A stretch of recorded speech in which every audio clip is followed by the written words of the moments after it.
Today is April 4, Ukraine Media Center. Current Forum continues its operation. My name is Vasil Samakhvalov, and now we will be talking about the Chernobyl zone. We will be talking with Yevhen Kramarenko, head of the state agency on Ukraine on exclusion zone.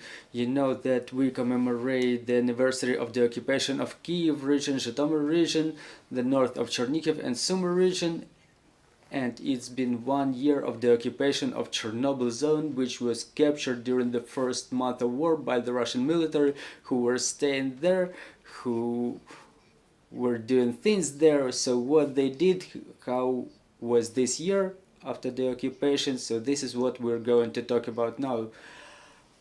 Having a question of a general nature. So what's the condition of Chernobyl zone now? What can you tell us about it? Well, first of all, I want to remind you that on the 31st of March last year, the occupiers left Chernobyl zone. On the 1st of April, the last tank left the Chernobyl nuclear power plant zone.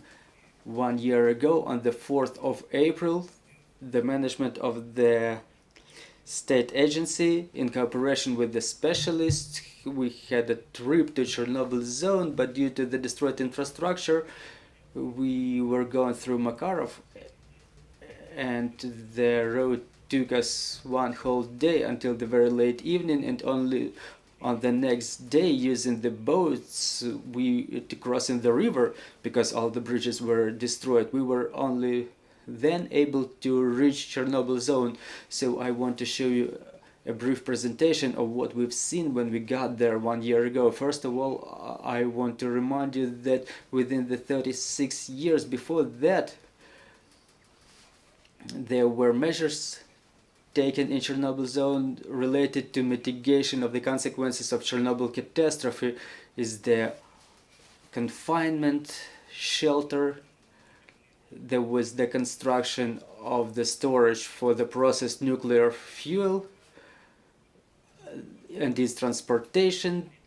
There was handling of solid and liquid nuclear waste, the handling with the different types of nuclear fuel, dosimetric control of this area.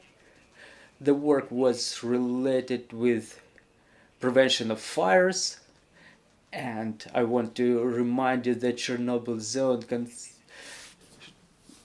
covers the territory of 2,236 square kilometers, and more than half of them are forests, and 85% of them is the Chernobyl natural reserve. There was also tourist activities there and scientific activities deployed in that area. On the 24th of April, there was an unprecedented event in the world history, the full-scale invasion, full-scale war, another phase of war that started, that engulfed Chernobyl zone 2. Chernobyl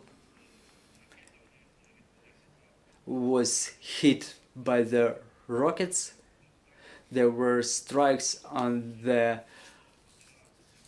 border posts, and the territory of the Chernobyl zone was occupied by the Russian military, and at 5 o'clock in the evening they captured the territory of Yevhen district.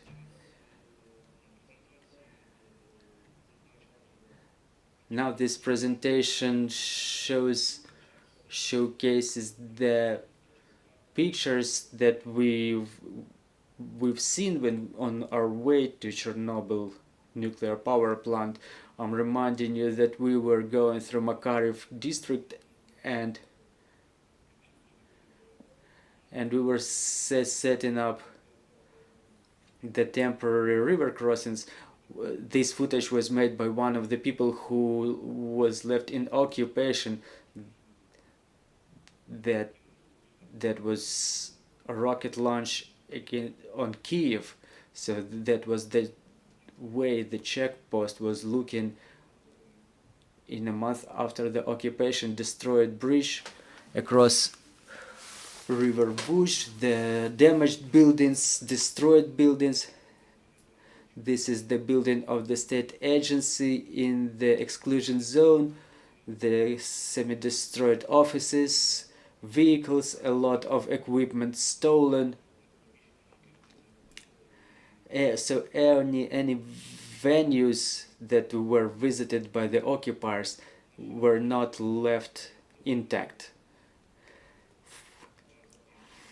So this is the territory of the automobile base, automobile depot, where there was a sufficient number of the firefighters trucks that were all stolen and driven away to Belarus. This is the system of radiation control. The servers were stolen, the laboratory equipment was damaged. Chernobyl nuclear power plant was left intact just in part because there was our personnel there, and secondly, there was management of occupiers based there. They started pillaging the facilities only within the last days when the management left, and the soldiers started loading everything they can. They started looking at the offices, they started searching them and stealing even the teapots. So when we arrived, the personnel of nuclear power plant already cleared the area to a certain extent. So this is the territory where 169 National Guard servicemen were kept, who were guarding the nuclear power plant. At the beginning of occupation, they were locked in the anti-radiation bunker, and they were not let out. The majority of them are still in Russian Federation, and their destiny is unknown. They were all taken to Russian Federation. They were taken away 4 days before we arrived there. So this is the main radiation object in the exclusion zone. It remained intact. So we found the traces of occupiers. Those are the infamous trenches. And there is the underground post-localization of nuclear waste in the Red Forest. Yes, exactly, in the Red Forest. They just dug the trenches there. This area is still covered in these trenches.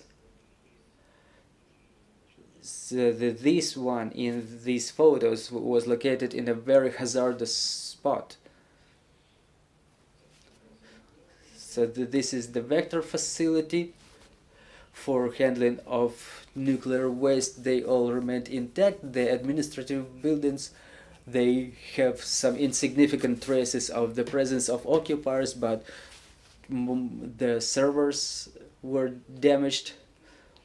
The centralized storage of the processed nuclear fuel also remained intact.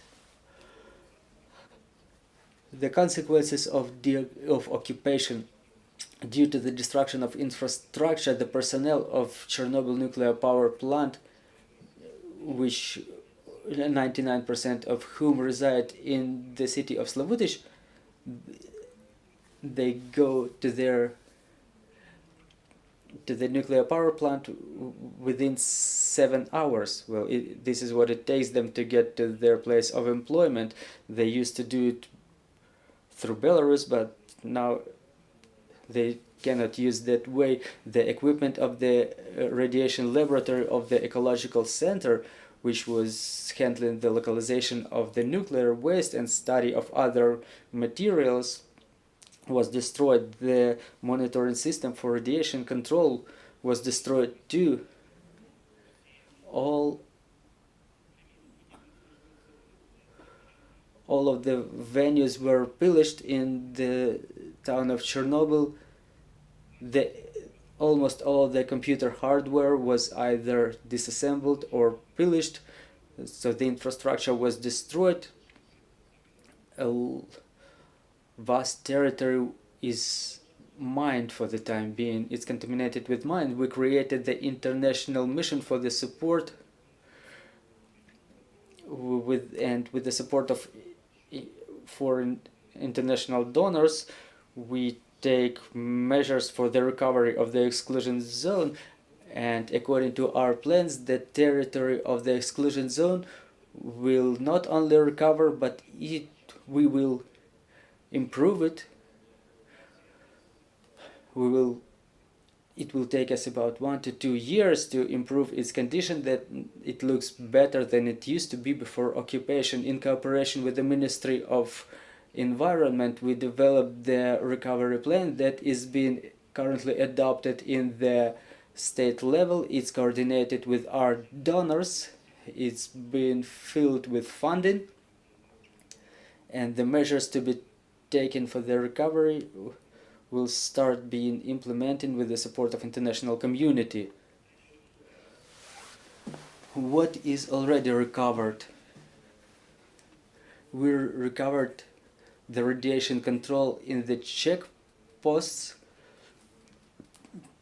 to ensure non-dissemination of the radionuclides.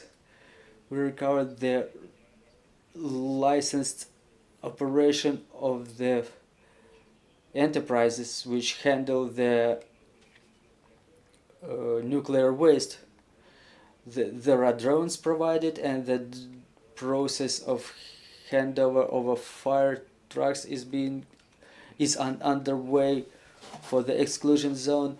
Those fire trucks will in part replace those stolen, and we are going to refill our fleet and to improve its capacities.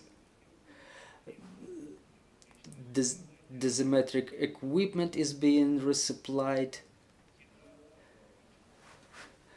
Food and other supplies are being delivered to cover the needs of our personnel. So these are the photos of the aid being handed over. That vehicle is the mobile laboratory handed to us by the United States, which allowed to renew the dosimetric control in the checkposts. So the consequences, people after the occupation and during occupation and during the recovery,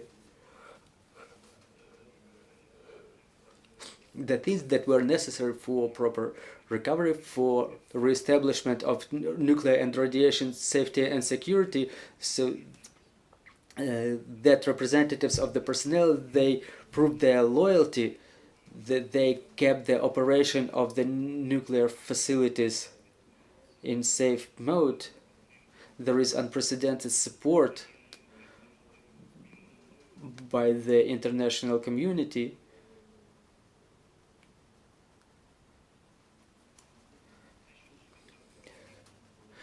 Those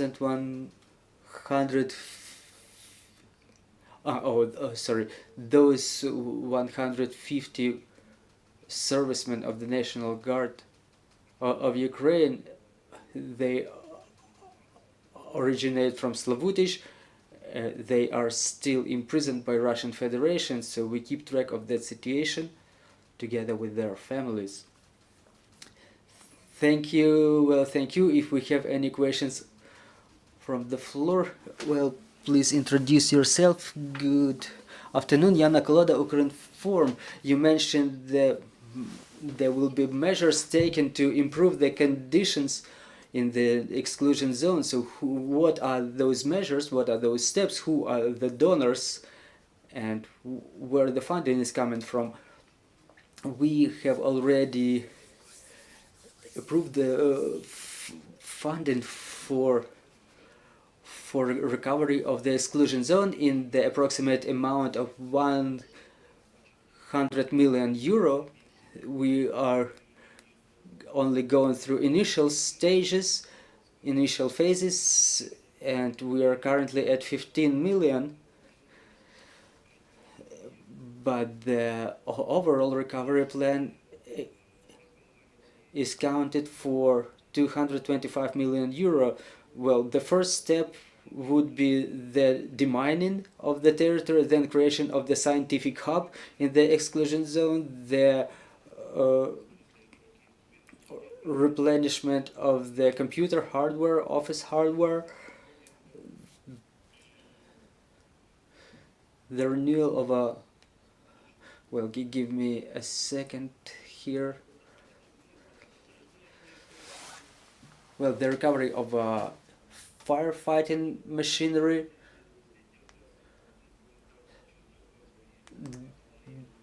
decommissioning of Chernobyl nuclear power plant.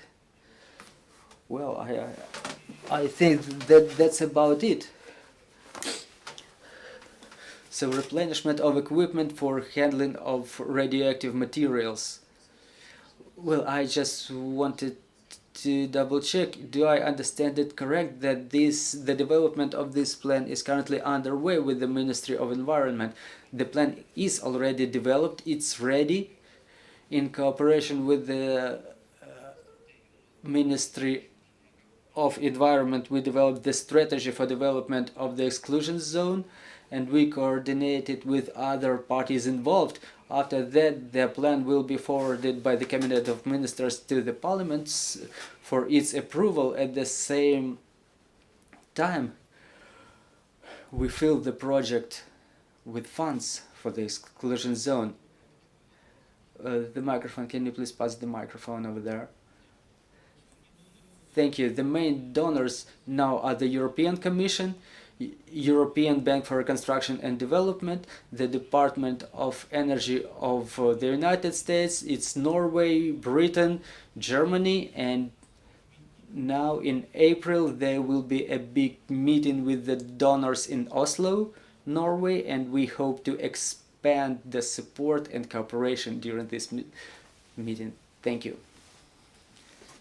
Well, and another question. There was information in the media that to investigate the unstable structures of the confinement object, the amount of funds in the amount of 1 million euro are required, and the French partners, they expressed their interest in this project. Well, we tried to do everything that we can by ourselves. We have already agreements ready. The ambassador of France recently visited the exclusion zone, and we were talking about this issue with him, but there are still no signed documents in this regard. Well, it's not only France who supports us there.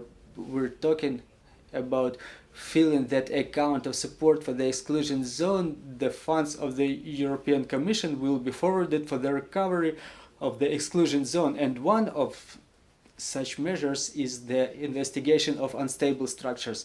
Do you need interpretation from English? Well, there is an...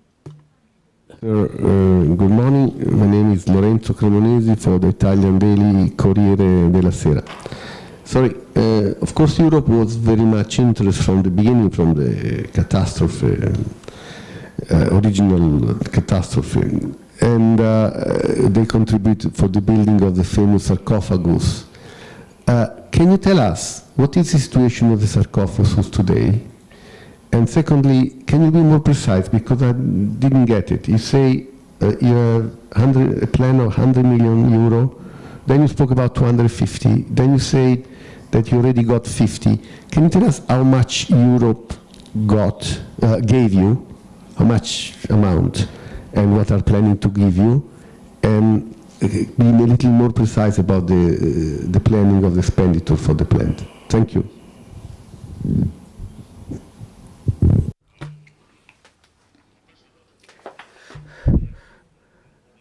Well, let me start with how this amount was calculated.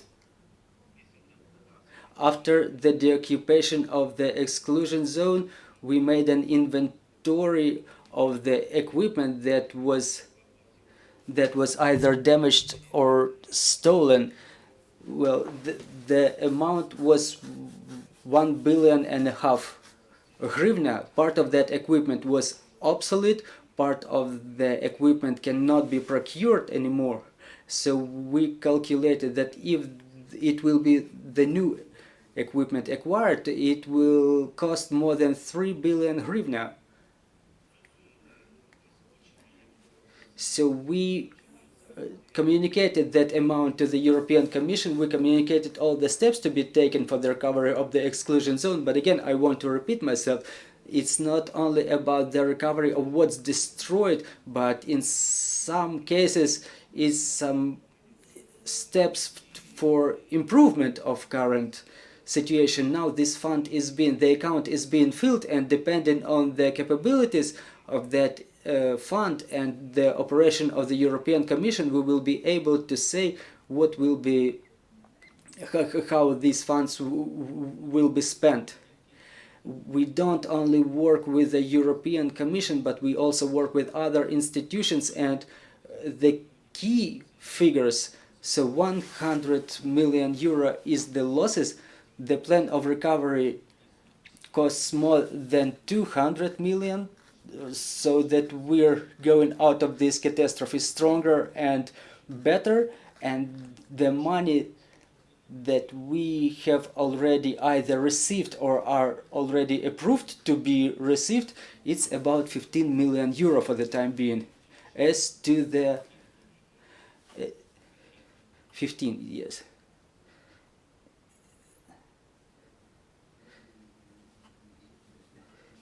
Britain, America, etc.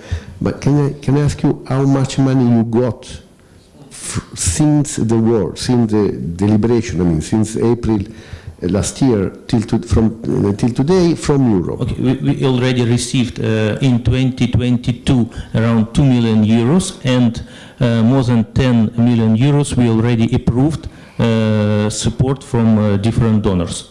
So 2 million euros from Europe. No, it's different donors, USA and Europe different. And you cannot tell me how much from Europe? From Europe? Yeah, only from around Europe. 1 million, half of this amount. Thank you. And you asked about object shelter. The sarcophagus. Yes, sarcophagus, it's the same, that object shelter was built in 1986. Yeah. So the stability of this construction is proved by the end of this year. So after this period we don't have guarantee whether it will be stable and whether there will not be any accidents. So now we should evaluate the stability and try to prolong this term. Otherwise, if it's impossible, we should very fast dismantle unstable constructions. Because I remember, I was there on different occasions, even before the war, to visit, because for Europe this is a major story. And they already were saying that the sarcophagus had to be repaired, changed, rebuilt. They were already planning about that. So I assume that after the war, even more.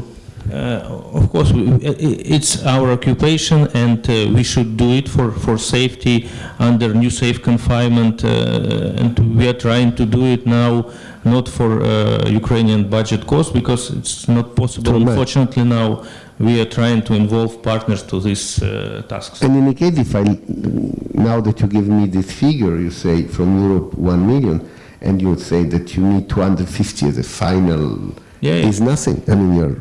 No, it's a start of... it's a long process. Yeah. Thank you. I will ask another question from myself. Do we have a total amount of losses verified by the law enforcement agencies? Because in one way or another, those losses should be added to our claims against Russian Federation in the end of the conflict.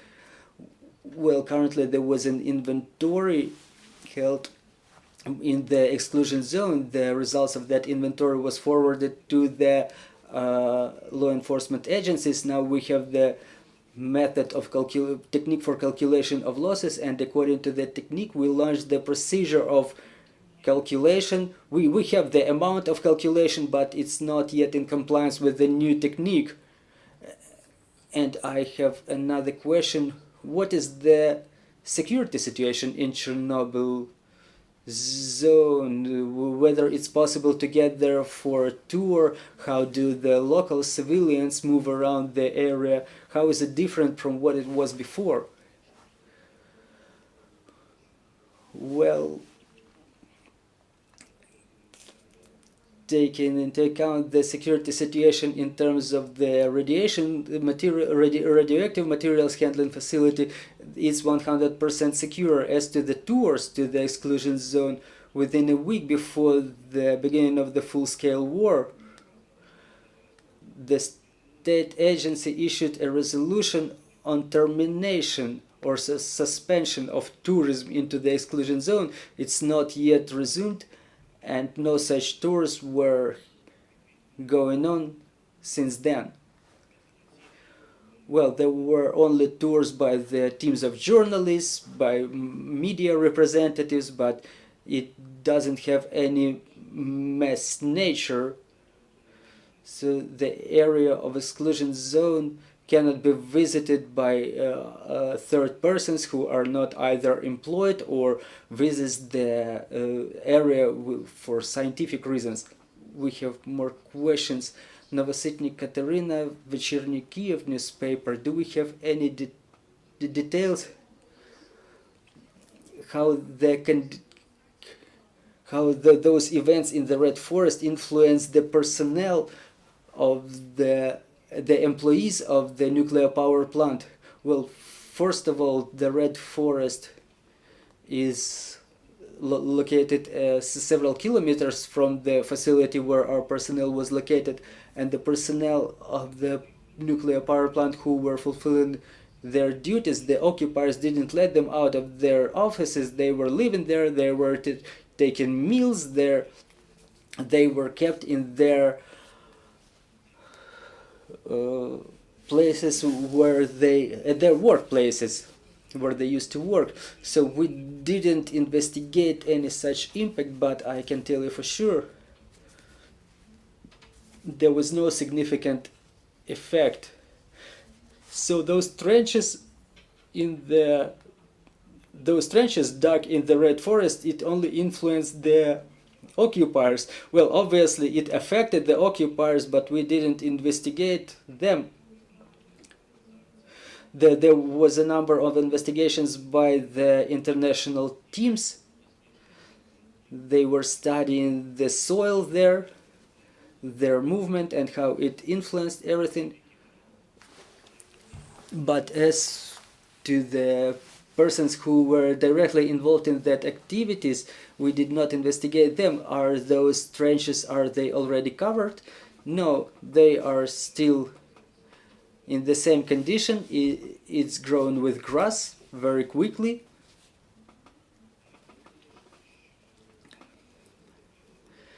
And we took the resolution that we should not either move that soil or cover it otherwise. Do you want to add something? Just a couple of words. When we've seen those trenches, we were impressed by the attitude of the occupiers to their soldiers. So the people who were living there for the month, they received such hazardous particles that most likely they will be dying either slowly or quickly. So the most hazardous radiation is not something that you get from outside, but something that comes from the inside. So if we don't have any more questions, let's wrap up. So we were talking about the Chernobyl zone and what's its condition after the occupation, and we will be seeing you in 1 hour. Thank you.